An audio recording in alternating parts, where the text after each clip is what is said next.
DePetro. How you doing, baby? I'm doing great, Imus. Good morning from Providence, where today the biggest mob trial this town has seen in quite a while is set to start. We would with Mayor Cianci on trial corruption. Why are we calling it a John? Yes, sir. Why are we calling it a mob trial?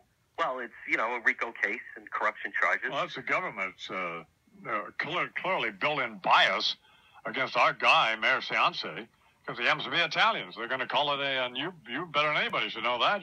Your last name ends in a vowel? Yes, it does. Mr. Imus, there was talk for a long time that maybe there was going to be a plea agreement and we wouldn't even see the trial starting today. But the town had been on what we were kind of describing as like a rug watch. The mayor has slowly dyed his famous hairpiece white, and the feeling was he would look more like a harmless old man to the jury as opposed to if he just kept it jet black. Right. So complete with his new tan and, his white hairpiece, he looks like he should be playing mixed doubles in Boca as opposed to sitting on trial on the 29-count indictment. And the word on the street was that if the rug is white, Buddy is going to fight. And so he heads into court today. His right-hand man, Frank Correnti, he's really not as talented in the rug department. And we haven't seen a lot of the evidence, Mr. Imus, but one source says one witness will testify that Correnti actually used to keep the bribes with envelopes of cash under his hairpiece. And apparently one witness will also testify that on one occasion when Correnti had a cold, apparently every time he sneezed, a $50 bill flew out.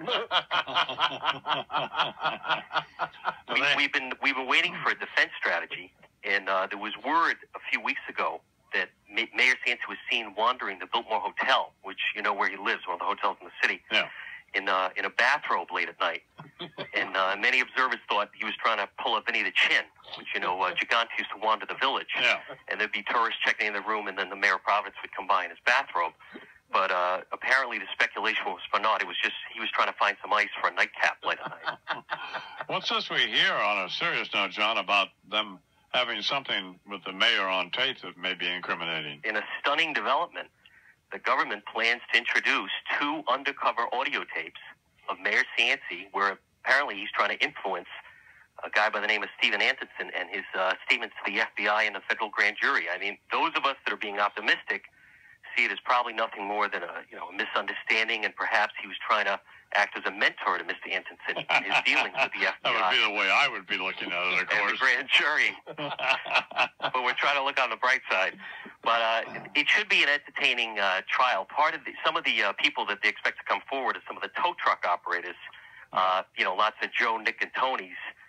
There's speculation they might need a translator for the jury with a lot of the Dems, Does, not-for-nothings, and forget about it. So Operation Thugs and Cheap Rugs promises to be the hottest ticket in town. You've been pretty good here this morning, John. Is your show like this? Not all 4 hours.